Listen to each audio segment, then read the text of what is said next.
పత్రికా మీడియా సోదరులందరికీ కూడా నమస్కారం.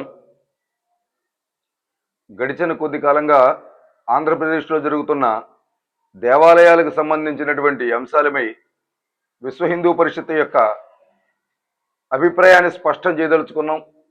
ప్రభుత్వానికి అదే సందర్భంలో యావత్ హిందూ సమాజం కూడా దీన్ని గమనించే విధంగా ఈ మధ్య ప్రభుత్వం తీసుకుంటున్నటువంటి దేవాలయాల విషయంలో, దేవాలయాల భూముల విషయంలో ప్రభుత్వం తీసుకుంటున్నటువంటి నిర్ణయాలు చాలా ప్రమాదకరమైనటువంటి పరిస్థితిలో ఉన్నాయి హిందూ సమాజానికి.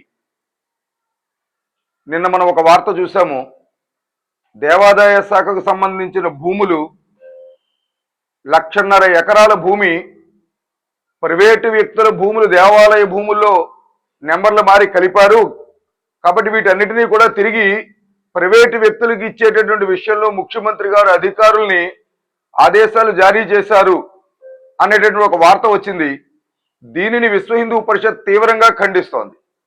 ఎందువల్లంటే గతంలోనే ప్రభుత్వాలు ఒక కమిటీని ఏర్పాటు చేసి దేవాలయ భూములకు సంబంధించినటువంటి విషయాల్లో సంపూర్ణమైన నివేదికను తీసుకున్నాయి, రిపోర్టు తీసుకున్నాయి.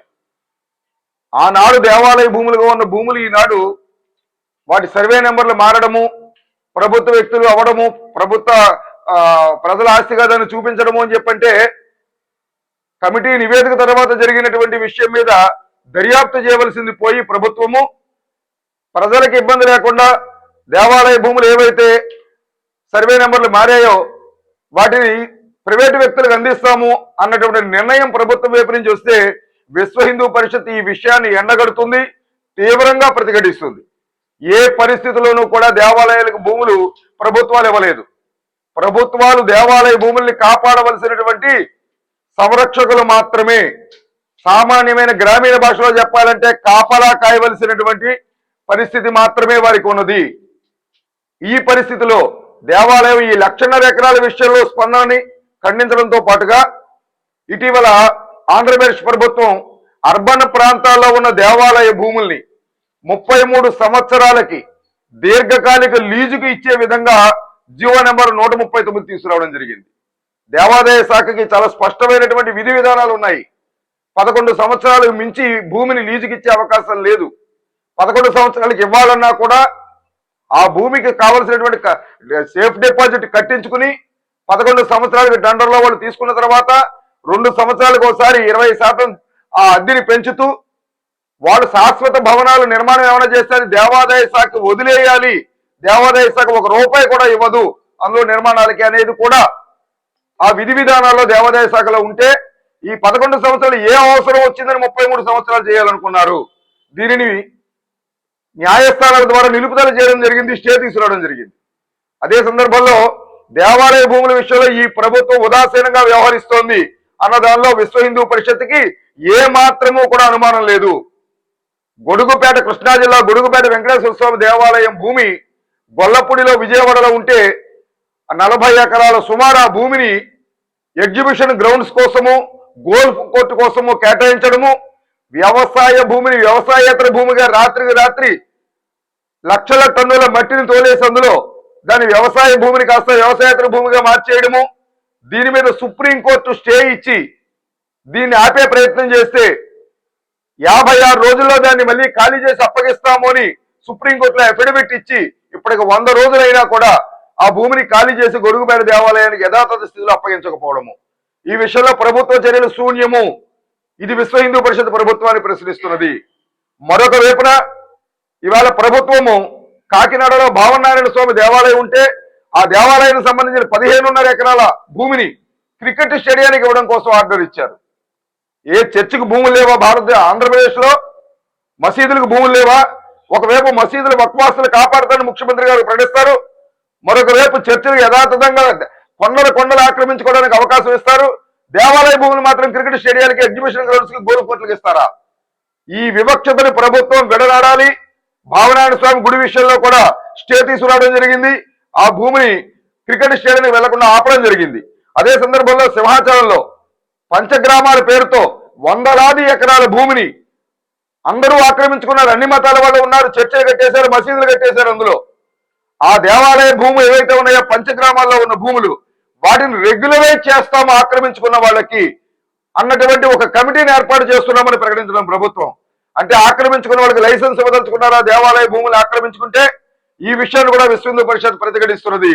మరోవైపు దేవాలయ భూములన్నీ కూడా ప్రభుత్వ భూములే అన్నట్టు సింహాచలం భూముల్ని గూగుల్ డేటా సెంటర్ కి, క్యాబ్ జెమినీకి, మిగిలిన అనేక ఐటీ సంస్థలకి ఇవ్వాలనే ప్రయత్నము, దానికి సంబంధించిన ఉత్తర్వులు ఇవ్వడము, దానికి సంబంధించిన సర్వే నెంబర్లు ఇవ్వకుండా గ్రామాల పేరుతో ఆర్డర్లు ఇవ్వడము, ఇది హిందూ సమాజాన్ని వంచడమే అవుతుంది, దేవాలయ వ్యవస్థని నాశనం చేయడమే అవుతుంది.